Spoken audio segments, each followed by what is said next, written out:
പോലീസിന്റെ ടീം ലീഡറിനെ കാണിക്കുമ്പോഴത്തേക്കും പുള്ളി ഒരു കടലിന്റെ തീരത്തൊക്കെ ഇരിക്കുകയാണ്. പക്ഷെ കുറച്ചു നേരം കഴിയുമ്പോഴത്തേക്കും പുള്ളി പതിയെ കടലിനകത്തേക്ക് ഇറങ്ങുവാനായിട്ട് തുടങ്ങുന്നു.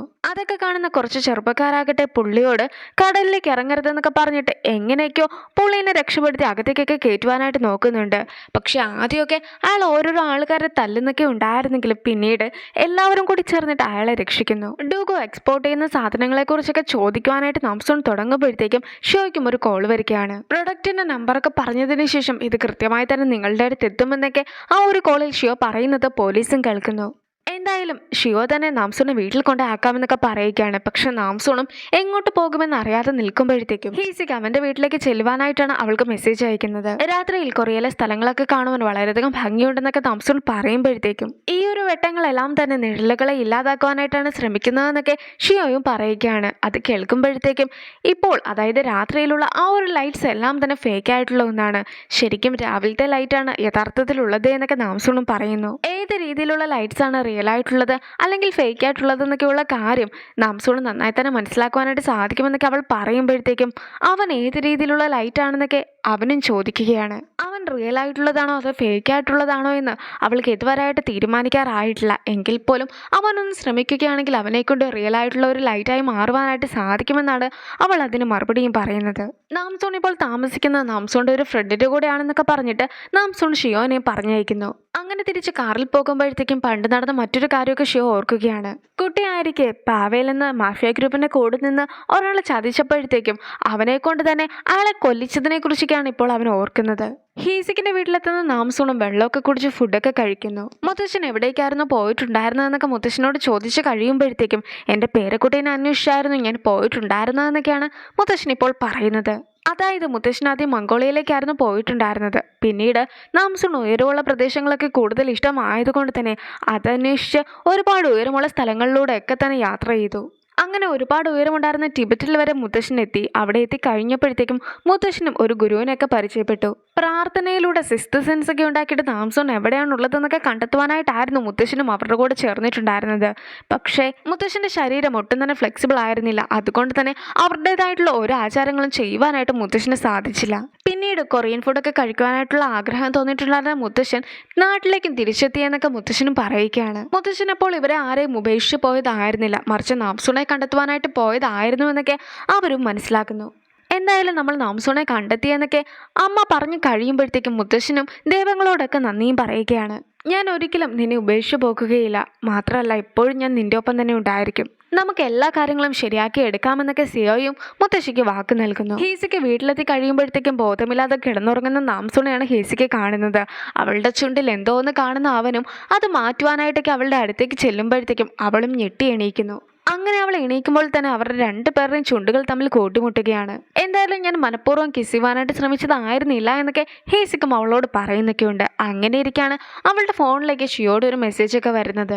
ഗുഡ് നൈറ്റ് എന്നൊക്കെ ഷിയോ മെസ്സേജ് അയച്ചതായിരുന്നെങ്കിലും ഹീസിക്കിന് കുറച്ച് അസൂയൊക്കെ തോന്നുന്നുണ്ട്. ഇതിനു മുമ്പ് ഷിയോനെ കണ്ടപ്പോഴത്തേക്കും ഷിയോയ്ക്ക് ഒരുപാട് ശക്തി ഉണ്ടായിരുന്നു. മാത്രമല്ല ഗോഡൌണിലെ കുറേയധികം സാധനങ്ങളൊക്കെ നശിപ്പിക്കപ്പെട്ട രീതിയിൽ കിടക്കുന്നതും കണ്ടിട്ടുണ്ടായിരുന്നു. ഉറപ്പായിട്ടും അത് ചെയ്തതും ഷിയോ തന്നെയാണ്. അവൻ ഡ്രഗ്സ് ഒക്കെ യൂസ് ചെയ്യുന്നത് കൊണ്ടായിരിക്കാം അവൻ ഇതുപോലെ ശക്തിയൊക്കെ ഉള്ളതെന്ന് നാംസോണും സംശയിക്കുന്നു. പക്ഷെ എന്നാൽ പോലും എന്തുകൊണ്ടായിരിക്കാം അവന് ഇതുവരെ ആയിട്ടും ഒരു പ്രശ്നവും ഉണ്ടാകാത്തതെന്ന സംശയമായിരുന്നു നാംസോണിന്റെ മുമ്പിൽ ഉണ്ടായിരുന്നത്. ഒരു ദിവസം മുഴുവൻ അവൻ്റെ കൂടെ നിന്നിട്ട് പോലും അവൻ അധികമായിട്ട് വെള്ളം കുടിക്കുന്ന ഒന്നും തന്നെ നാംസോൺ കണ്ടിട്ടുണ്ടായിരുന്നില്ല. അങ്ങനെ ഇരിക്കുകയാണ് മറുമരുന്നിനെ കുറിച്ചൊക്കെ മാഡം പറഞ്ഞിട്ടുണ്ടായിരുന്ന കാര്യവും ഹേസിക്ക് ഓർക്കുന്നത്. എന്തായാലും അവരെ ഒരു സാധനമൊക്കെ കടത്തിവിടുവാനായിട്ട് ശ്രമിക്കുന്നുണ്ട്.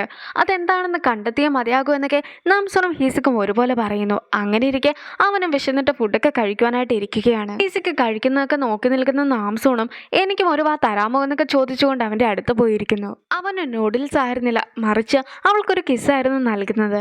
നാമൻ കഴിക്കുന്ന ഗുളികയും പിന്നെ ഒരു ബിസിനസ് കാർഡുമൊക്കെ അച്ഛൻ ഇപ്പോൾ കിട്ടിയിരിക്കുകയാണ്. അച്ഛനും ഇൻ്റർനെറ്റിൽ ഒരുപാടൊക്കെ സെർച്ച് ചെയ്യുന്നുണ്ടെങ്കിലും അതിനെക്കുറിച്ചുള്ള ഒരു വിവരങ്ങളും ഇൻ്റർനെറ്റിലൊന്നും ഉണ്ടായിരുന്നില്ല. ഗോൾഫൊക്കെ കളിക്കുവാനായിട്ട് ആളുകൾ എത്തുന്ന ഒരു സ്ഥലമൊക്കെ അമ്മയുടെ സ്വന്തമായിട്ടൊക്കെ ഉണ്ടായിരുന്നു. ആ ഒരു സ്ഥലത്ത് ചെറിയൊരു ജോലിയൊക്കെ ഹാജിക്ക് നൽകുകയാണ്. മാത്രമല്ല ഹാജിയുടെ പേരിൽ കുറച്ച് കേസും കാര്യങ്ങളൊക്കെ ഉണ്ടല്ലോ, അതുകൊണ്ട് തന്നെ ഇവരൊരു അഡ്വക്കേറ്റിനെയും ഏർപ്പാടാക്കിയിട്ടുണ്ട്. അവരായിട്ട് ഹാജിക്കെതിരെ കൊടുത്തിട്ടുണ്ടായിരുന്ന എല്ലാ കേസുകളും പിൻവലിച്ചിട്ടുണ്ടായിരുന്നെങ്കിലും ചെറിയ ചെറിയ പ്രശ്നങ്ങളൊക്കെ ഉണ്ടായിരുന്നു. സോ അതൊക്കെ തീർക്കുവാനായിട്ടാണ് ഇപ്പോൾ അവർ നോക്കുന്നതും. അതെല്ലാം കേട്ട് കഴിയുമ്പോഴത്തേക്കും ഡുഗോയുടെ സിഇഒയും എന്നെ കാണുവാനായിട്ട് എത്തിയിട്ടുണ്ടായിരുന്നു. അയാളാകട്ടെ സിറ്റ്സക്കും നാംസുണും ഒരേ ആളാണോ എന്നൊക്കെ എന്നോട് ചോദിച്ചു. ഞാനും അല്ല എന്ന് മറുപടിയായിരുന്നു നൽകിയിട്ടുണ്ടായിരുന്നു എന്നൊക്കെ സെക്രട്ടറിയുടെ അടുത്ത് ഹോജയും അറിയിക്കുകയാണ്. അങ്ങനെ ഇരിക്കെ ബ്രെഡ് സോങ്ങും നമ്പേഴ്സിൻ്റെ ആളും കൂടി ചേർന്നിട്ട് അമ്മേനെ കാണുവാനായിട്ടൊക്കെ എത്തുന്നു. ഹോജയെ കുറിച്ചുള്ള കാര്യവും പിന്നെ ബ്രെഡ് സോങ് അമ്മേനെ കാണുവാനായിട്ട് ഹോസ്പിറ്റലിൽ എത്തിയിട്ടുണ്ടെന്നുള്ള കാര്യമൊക്കെ സെക്രട്ടറിയും ഇപ്പോൾ അമ്മേനെ അറിയിക്കുകയാണ്. എന്നാലും ബ്രെഡ് സോങ് എങ്ങാനും സത്യം മനസ്സിലാക്കിയാലോ എന്നൊരു സംശയമൊക്കെ സെക്രട്ടറിക്ക് ഉണ്ടായിരുന്നെങ്കിലും അയാൾ ഒരിക്കലും ഒരു കാര്യങ്ങളും കണ്ടെത്തുകയില്ല. അയാൾ അത്രത്തോളം മണ്ടനാണെന്നൊക്കെ ആയിരുന്നു അമ്മയും സെക്രട്ടറിയോട് പറയുന്നത്. ബ്രെഡ് സോങ്ങും ആദ്യം കുറേ അധികം കാര്യങ്ങളൊക്കെ സമാധാനിപ്പിക്കുന്ന രീതിയിലൊക്കെ സംസാരിച്ചതിന് ശേഷം അവിടെ കിടന്ന ആളെ അടിമുടി ഒന്ന് നോക്കുകയാണ്. പിന്നീട് ചിരിച്ചുകൊണ്ട് പെട്ടെന്ന് തന്നെ എല്ലാം സുഖപ്പെടട്ടെ എന്നൊക്കെ പറഞ്ഞിട്ട് അവനും ഇറങ്ങിപ്പോകുന്നു. ഒരു സ്ത്രീനെ ഒരിക്കൽ മാത്രമേ കണ്ടിട്ടുള്ളൂ എങ്കിൽ പോലും എൻ്റെ കണ്ണുകൾ പോലും അടച്ചിട്ട് എനിക്ക് ആ സ്ത്രീയുടെ ബോഡി വരച്ചെടുക്കുവാനായിട്ട് സാധിക്കുമെന്നാണ് ഇപ്പോൾ ബ്രെഡ് സോങ് പറയുന്നത്. അതുകൊണ്ട് തന്നെ ഹോസ്പിറ്റലിലുള്ളത് അതൊരിക്കലും അമ്മയല്ല എന്ന കാര്യവും ബ്രെഡ് സോങ് കൃത്യമായി തന്നെ മനസ്സിലാക്കിയിട്ടുണ്ട്. എന്തായാലും അവൾ എന്തിനായിരിക്കും ഇങ്ങനെയൊക്കെ ചെയ്തിട്ടുണ്ടാക്കുക എന്ന സംശയമായിരുന്നു അവനും ഉണ്ടായിരുന്നത്. നാംസോണും പിറ്റേ ദിവസം രാവിലെയാണ് വീട്ടിലേക്കൊക്കെ തിരിച്ചെത്തുന്നത്.